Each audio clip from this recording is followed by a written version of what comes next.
नमस्कार, तो कैसे आप? और देखिए कल जो है गोवा में गोल थ्रिलिंग मैच हमको देखने को मिला है। दोनों ही टीम्स ने 3-3 गोल मतलब 6 गोल्स हमको देखने को मिले कल। तो आई होप कि आपने लुत्फ़ उठाया होगा इस मैच का। हालाँकि देखिए और भी काफ़ी गोल ऐसे थे जो हो सकते थे और कई गोल्स ऐसे भी हुए जो कि एक भूल हुई, मिस्टेक हुई जिसकी वज़ह से गोल हुए। तो हम उसके ऊपर बात करेंगे। सबसे पहले मैं थोड़ा एक सिस्टमैटिक बात करना चाहूँगा। सबसे पहले मैं लाइनअप के ऊपर जाना चाहूँगा। दोनों टीम्स में आपने कुछ चेंजेस देखे थे और वो चेंजेस अगर मैं बोलूँगा तो इम्पैक्टफुल भी दिखे और नहीं भी दिखे। जैसे कि अगर मैं एफसी गोवा की बात करूँ, तो एफसी गोवा में जैसे कि लास्ट मैच में मैक्यूक को जो है रेड कार्ड मिल गया था, तो ऑब्वियसली इस मैच में नहीं खेलने वाले थे। अब देखिए यहाँ पर साहिल तबोरा को खिलाया गया, जबकि अगर आप मैच को देखते हैं तो मुझे ऐसा लगता है कि रॉलिन अगर बॉर्जेस के साथ स्टार्ट करते हैं तो मिड में जो एक अगर मैं बोलूँगा जो डिफेंसिव मिड में जो अटैक को रोकते हैं रॉलिन बॉर्जेस, चाहे वो एरियल हो या आप जो है ग्राउंडेड आप कुछ खेलना चाहें, तो दोनों ही जगहों पर जो है रॉलिन बॉर्जेस का ज़्यादा एक्सपीरियंस है।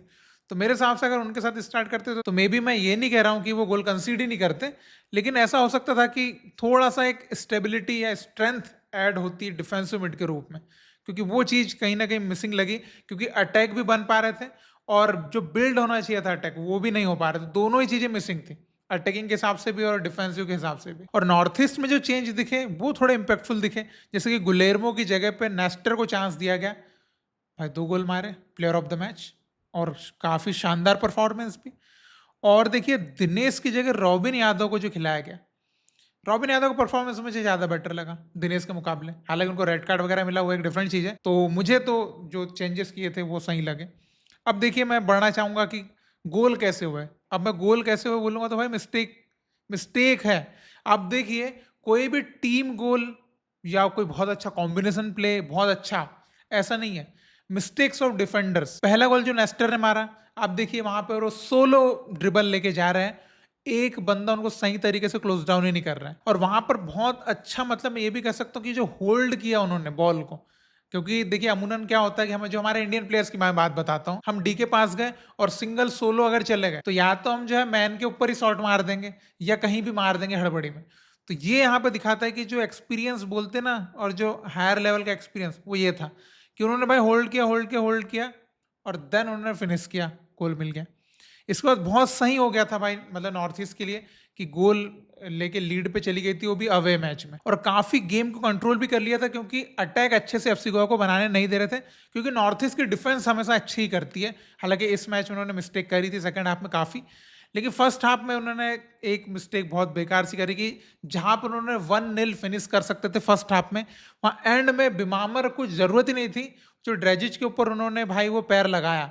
अगर आप उसको ध्यान से क्लोजली देखते थे, अगर वहां पर वो पैर नहीं भी लगाते तो ड्रेजिच जो है वो बॉल से थोड़ा सा अनकंट्रोल हो चुके थे बॉल के साथ। ये आपने अगर उसको क्लोजली देखेंगे तो दिख सकता था। तो मेरे हिसाब से बिमामरन ने वहां पर फालतू पैर लगाकर वो पेनाल्टी जो कंसीड करी है, वो बहुत वहां से कहीं ना कहीं बोल सकता हूँ कि सेकंड हाफ के लिए एक नई स्ट्रेटेजी सोचने का मौका दे दिया एफसी गोवा को कि अब क्या करना है, क्योंकि वापस से वो स्कोर लाइन सेम हो गया। और उसका आपने नतीजा देखा जैसे सेकंड हाफ स्टार्ट होता है, जिस एग्रेशन के साथ स्टार्ट किया था एफसी गोवा ने, जो एक प्रेसिंग फुटबॉल उन्होंने खेलना चालू किया, 2 मिनट में गोल उनको मिल गया। और वहां पर मैं कह सकता हूँ कि हल्का सा एक डिफ्लेक्शन भी आया था डिफेंडर का, जिसकी वजह से सादिकू के पास जो अच्छे से बॉल उनको मिल गई और एक टाइप का मैं बोलूंगा कि बहुत ही अच्छा ले ऑफ मिल गया और मस्त उन्होंने वहां पे फिनिश कर दिया। और वहां से कीपर के पास भाई कोई चांस नहीं रहता है। लेकिन उस गोल को मारने के बाद भी एफसी गोवा जो है उतना सेटल्ड हो नहीं पाई, क्योंकि आप देखिए उसके 3-4 मिनट बाद ही 51 मिनट पे नेस्टर ने गोल मार दिया। अब वो जो गोल मारा उसमें अगेन आप देखिए एफसी गोवा की डिफेंस को कितना खतरनाक उन्होंने ब्रेक किया। भाई वहां पे जितिन को पास मिला, जितिन ने देखिए वहां पर बहुत अच्छा काम ये किया कि जितिन हमेशा बॉल लेके भाग जाते हैं, उन्होंने वहां पर बॉल लेके होल्ड कर लिया, उन्होंने इंतजार किया, वेट किया, डिले किया थोड़ा सा कि भाई मेरा मैन को आने देता हूं मैं। और ये उन्होंने बहुत अच्छा काम किया वहां पर। और उसके बाद आप देख सकते थे वहां पर भाई उन्होंने जो अलादीन को पास निकाला, अलादीन ने जो नेस्टर को हल्का सा पास दिया और नेस्टर ने इतना क्विक शॉट लिया है कि वहां पर फिर से सोचने का मौका नहीं दिया। तो ये मुझे एफसी गोवा में तो जो कॉम्बिनेशन प्ले की कमी दिखी वहीं पर नॉर्थ ईस्ट में मुझे कॉम्बिनेशन प्ले थोड़ा अच्छा दिखा। क्यों? क्योंकि आप ये भी देख सकते हैं कि अभी नॉर्थ ईस्ट में मोस्टली जो है वो प्लेयर्स ज़्यादा सेम है, लेकिन एफसी गोवा में काफ़ी न्यू प्लेयर्स आ चुके हैं, मतलब स्क्वाड काफ़ी बदल चुका है। तो ये भी इसकी वजह से कॉम्बिनेशन प्ले जो तालमेल हमको एफसी गोवा में नहीं दिख रहा है, लेकिन नॉर्थ ईस्ट में थोड़ा बेटर दिख रहा है। भले आप बोलेंगे इस मैच में भाई ज़्यादा डोमिनेशन बोलेंगे, अटैकिंग कहें, बॉल पोजीशन कहें, तो वो ऑब्वियसली एफसी गोवा का ही था। 70-30% बॉल पोजीशन था। शॉट्स भी आप बोलेंगे तो ऑलमोस्ट डबल है शॉट्स, 18 शॉट्स है एफसी गोवा के, 9 शॉट्स है भाई केवल है नॉर्थ ईस्ट के। लेकिन उसके बावजूद में मेंटेलिटी की बात अगर कहूंगा तो नॉर्थ ईस्ट में पीछे बिल्कुल नहीं है। मेंटेलिटी जो है ना उनकी स्ट्रांग, इसी वजह से इस मैच में लूज नहीं करे। अदरवाइज जिस तरीके से अटैक बिल्ड कर रही थी एफसी गोवा, भले उतने बेटर अटैक्स नहीं थे, लेकिन फिर भी उनमें गोल कंसीड किए जा सकते थे। देन थर्ड गोल जो नॉर्थ ईस्ट से मारा वो भी बहुत ही जल्दी उन्होंने मार लिया। वहां पर फिर से ड्रेजिच ने जो है वो गलती करी। भाई वहां पर आप इतना एंड में वहां पर आप बॉल कैरी कर रहे हो, आपको पास करना चाहिए। यही सेम चीज ह्यूगो बुमोस ने करी थी केरला ब्लास्टर्स के अगेंस्ट। उन्होंने भी क्विक ट्रांजिशन बना और गोल खा लिया था उन्होंने। सेम चीज ड्रेजिच ने करी, यहाँ पर क्विक ट्रांजिशन बना और अलादीन ने सोलो लेके चले गए भाई, गोल मार दिया। अब वो प्लेयर तो भूख में ही था भाई, गोल की भूख में था। मतलब अलादीन जिस टाइप का परफॉर्मेंस कर रहा है भाई, अगर इसी तरीके से 4 कंटिन्यू मैच में 4 गोल मार चुके हैं, सेकंड प्लेयर बन चुके हैं लानो के बाद जो ऐसा एक रिकॉर्ड जिन्होंने कायम किया है, तो भाई ये प्लेयर एक ऐसा है कि भाई इसके ऊपर सबसे ज्यादा मार्किंग रखना चाहिए किसी भी टीम को, क्योंकि ये बंदा तो गोल मार ही रहा है और ये चांस क्रिएट करता है। आप देखिए इसके बाद स्पेस नहीं होता ना भाई, बहुत ही छोटे स्पेस में भी शॉट निकाल लेते हैं। देन तीसरे गोल के बाद नॉर्थ ईस्ट काफी कंफर्टेबल भी हो चुकी थी। देन वो डिफेंस प्रॉपर कर रही थी और अटैक उतने ज्यादा बनाने की कोशिश नहीं कर रही थी, क्योंकि अटैक तो भाई एफसी गोवा ही ट्राई कर रही थी। अब देखिए लेकिन कहानी बदली कहाँ पे पता है? कहानी बदली वहां पे जब जो है वो नेस्टर वगैरह, मतलब जो फर्स्ट चॉइस वाले प्लेयर्स से सब बाहर गए।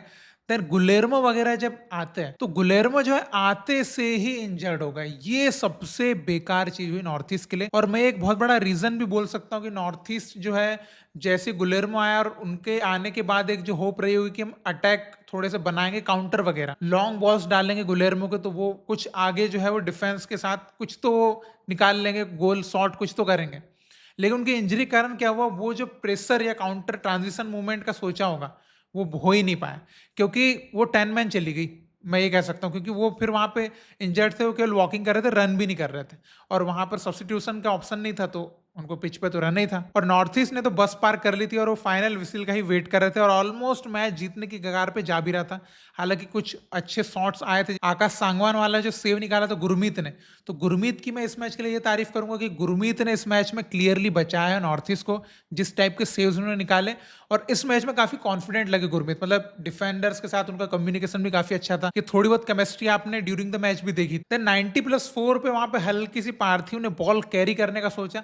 वहां पर देखिए एक मैं एक सिंपल सा बोलूंगा कि बस पार्किंग स्ट्रेटेजी पे चली गई थी नॉर्थ ईस्ट यूनाइटेड।